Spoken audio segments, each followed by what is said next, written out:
Welcome to this Conquer the Crisis in Australia presentation. My name is Patrick Au, and I will be taking you through a very interesting presentation about Australia and what you need to do to prepare yourself for the challenges ahead post-COVID-19. Using latest March 2020 chart pad from the Reserve Bank of Australia, I'll show you the trends leading up to COVID-19. I'll also show you what's happening today and what you can do personally to conquer this crisis. Let me start by saying that our confidence in Australia is at its lowest level on record. From the graph shown, you can see that today's confidence level is lower than all previous two recessions. This is bad news for Australia, especially when we look at the pre-COVID-19 trends that I will take you through later in this presentation.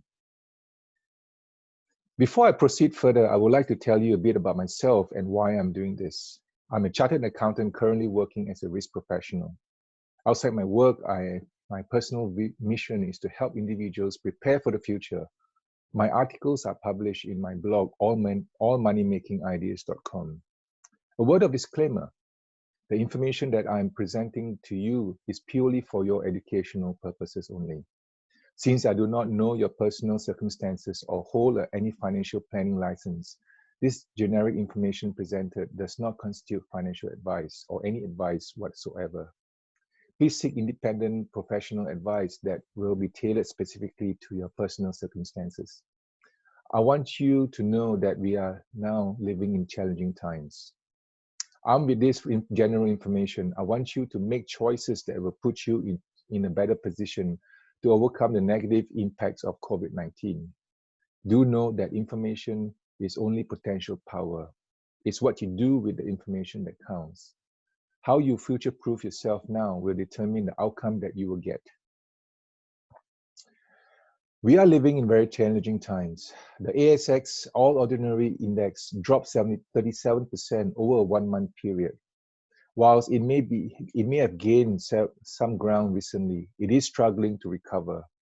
Media headlines have portrayed a story of recession and depression. The reality is that there are some truth in what they are reporting. Let's go back in time to the GFC period. We need to learn something about how the Australian economy reacted to it and how the future may look like post-COVID-19. During the GFC, the ASX All Ordinary Index dropped 3,432 points or 51.3% over a period of 4 months. Then it took another 10 years and 4 months for the index to reach back up again to its pre-GFC period. When we compare Australia with the US, the recovery from the GFC took twice as long. The S&P 500 index took close to 5 years to reach the same pre-GFC level. That's half the time when compared to Australia. Let's now look at Australian debt trends over the past decades. The graph on the left shows the accumulation of government debt over time. It started to increase significantly post-GFC. In 2018, the Australian government gross debt amount stood at Australian $532.58 billion. In December 2019, Australia's net debt position was estimated to be peaking at $392.3 billion this financial year. Let us look at the graph on the right. Tax revenues in Australia were negative during the GFC period. Not surprising here, as we would expect businesses to adjust post-GFC, peaking again around 2011. Based on this, the likely impact on tax revenues will be very similar to the post-COVID-19 period. Interestingly, do note that just before COVID-19, there has been a decline in tax revenues. What we are witnessing today is an unprecedented amount of debt incurred by the Australian government just to keep the economy afloat pre-COVID-19 and currently to keep the economy in hibernation. Various states in Australia are also borrowing large sums of money to keep their economies afloat. Collectively, this will be by far the highest level of debt post-World War II years. The outcome of this debt accumulation is that future generations will be burdened with paying down this debt. With tax revenues falling, paying down government debts will take decades. Not only is the Australian government debt rising, but household debt has also been rising pre-COVID-19, just over 180% of household disposable income. Individuals are spending more than they're actually earning. When individuals have to service their interest repayments on debts incurred, there will be not much left for everyday expenses. When we factor in low or no wage growth over the past couple of years, consumer spending has become weaker ever. What we must realize is that debt is essentially using today's money for tomorrow's money for today. We are really borrowing money to sustain our current lifestyle. We are living beyond our means, and we have been doing so for many years. Let us turn to our focus on the business environment pre-COVID-19. Apologies for this busy slide, but it's important to compare these slides side by side to get a better picture of what's going on in the Australian economy. Business lending by banks have been increasing, especially to large businesses as shown in graph 1. What is interesting is that business investments post-GFC has been declining as shown in graph 2. Potentially, the lack of business investment may have caused a decline in our productivity as shown in graph 3, but we really don't know for sure. Increasingly, the productivity decline in Australia has also been seen elsewhere in the world, as shown in graph 4. During this declining productivity period, we are also witnessing declining wage growth, as shown in graph 5. Perhaps this is not surprising given that lower business environment, investments, and productivity equals lower salaries for individuals. What's interesting to note is that during this declining period, we are seeing an increase in unit labor costs, as shown in graph 6. So what we are seeing pre-COVID-19 is an increasing labor cost in a period of declining productivity and business investments.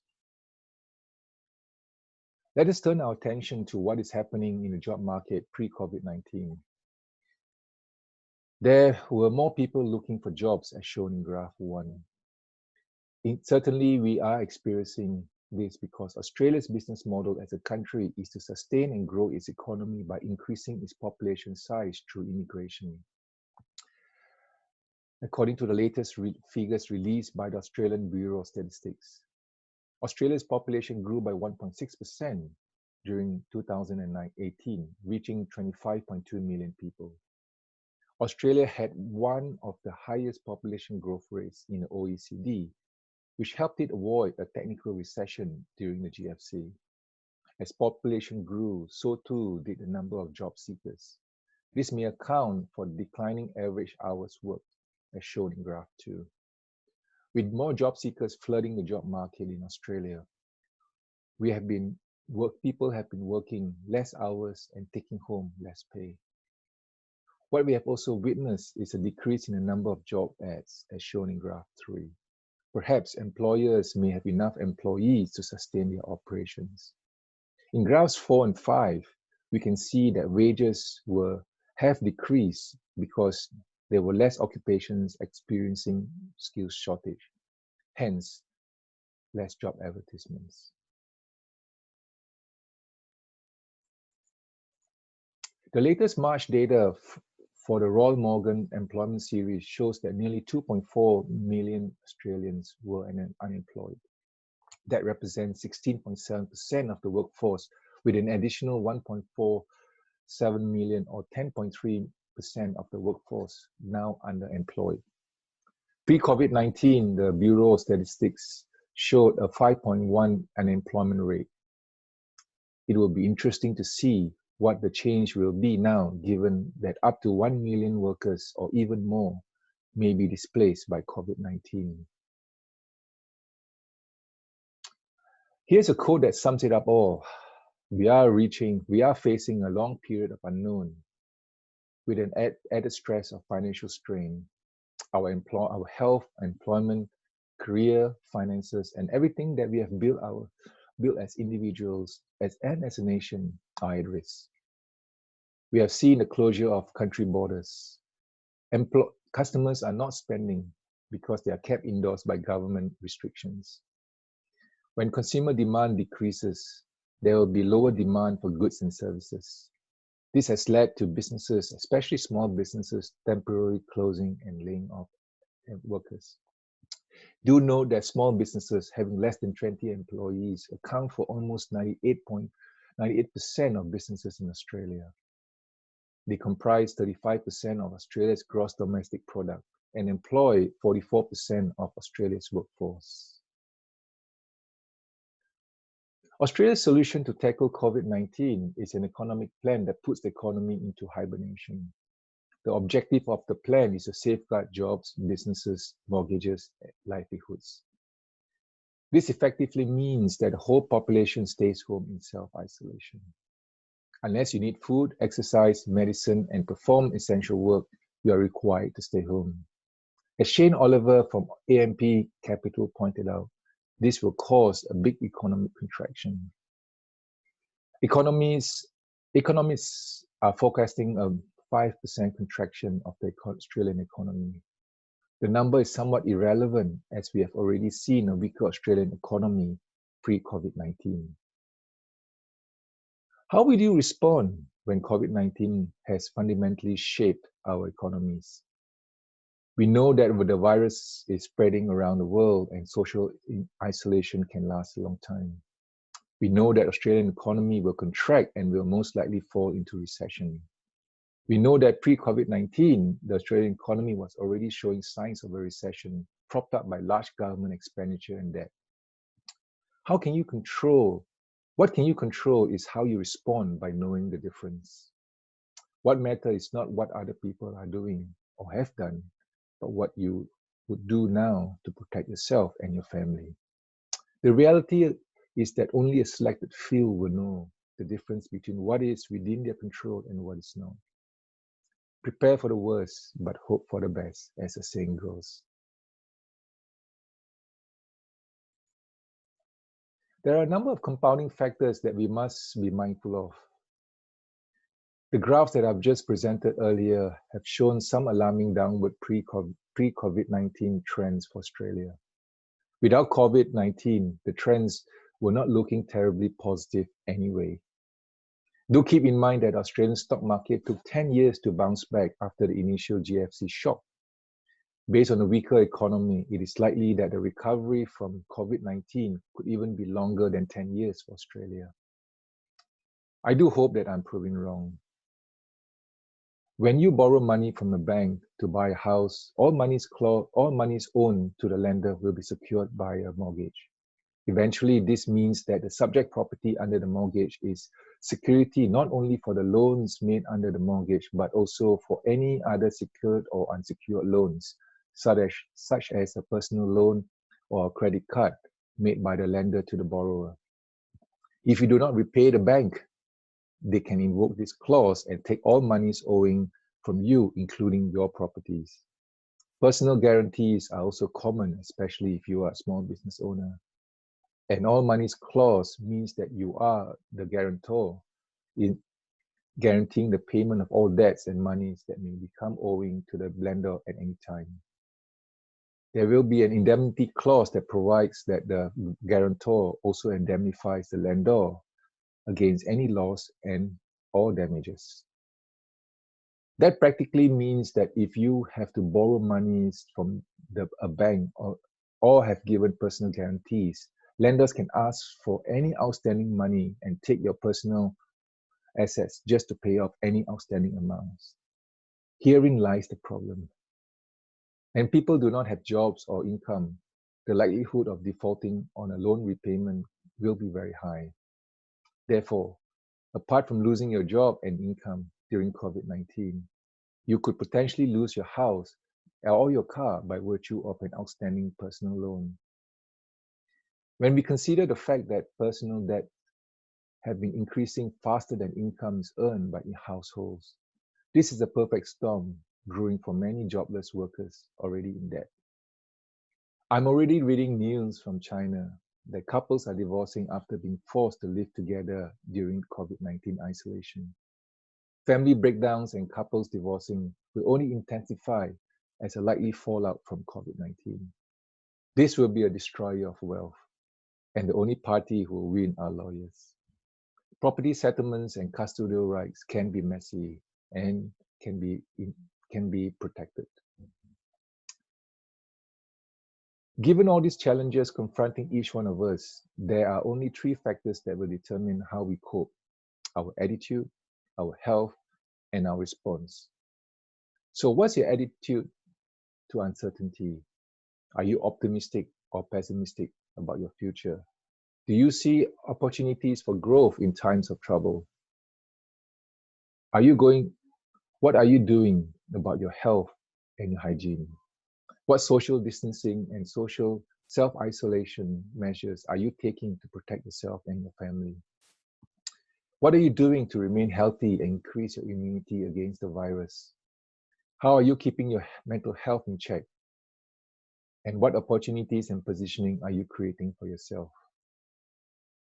Life balance is one of the greatest goals that we can achieve in life across 7 life areas. For me, when I take responsibility for my own self-worth, I'm free from the burden of trying to get the approval of others.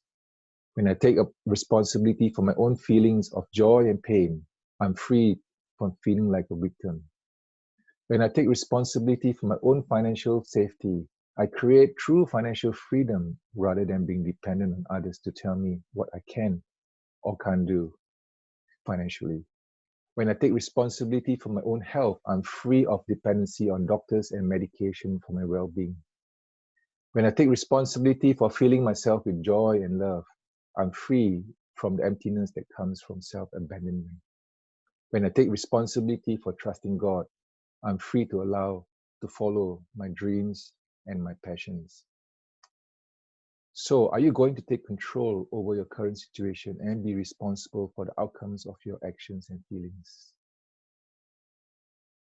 There are 7 life areas that will give you the required balance to achieve 3 main purpose in life. Evolve. We all have strengths that we want to keep, assets we want to develop, and weaknesses that we want to get rid of. When thinking about who you want to become, you should always think about the situations that you can shape. Experience. Think about all those things that you want to experience and create. Your greatest inspiration in life could be to make the world a better place, easier and more comfortable for the generations to come. You can do this by either investing your money, your time, or both. For me, the legacy that I want to leave behind is to make a positive difference in people's lives. Living simply is not about loss. When I live simply, I gain time, space, money, energy, and attention. These are precious resources that I can redirect toward what really matters to me. It also means that I only spend money on my needs and not wants. Living within my means and spending less than what I've earned are my personal goals. I want to save money so that I can impact people's lives. Thankfully, I have a job, but I'm looking for new ways to increase my income. Money is only a means to an end. Money funds the activities that will achieve my long-term vision. If you do not have a job right now, then network and upskill yourself to create the required job opportunities. My website, All Money Making Ideas, has resources and guides to help you navigate this topic. Download these for free. If you are a business owner or owing money to people, you need to ensure that you are earning regular income that will enable you to continuously repay your debt. At the same time, proactively protect your assets and wealth.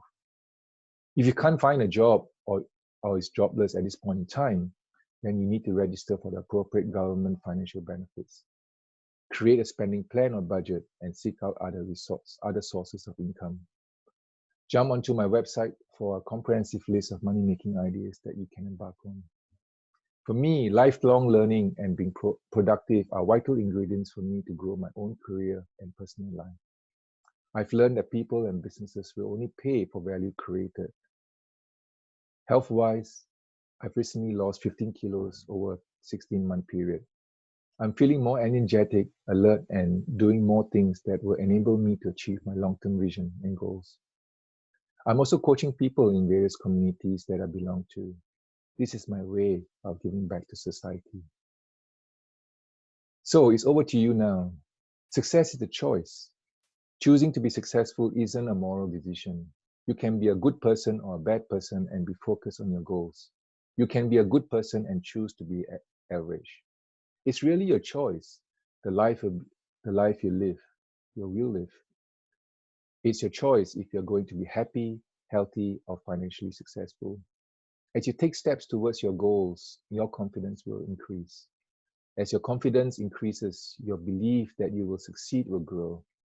Your identity will change, your environment will change, your brain will change, and you will change. Ultimately, you will succeed. Life planning is about creating a vision for your ideal future. It defines the positive actions that you must take to get there. I'm not selling you anything today. With a heart of thankfulness for all that I have, I want to help action takers achieve their goals in one or more areas of their life. So do reach out to me if you want to find out more on how you can be successful in the midst of COVID-19 challenges. I hope that you have found this presentation useful and wishing you all the best and God bless.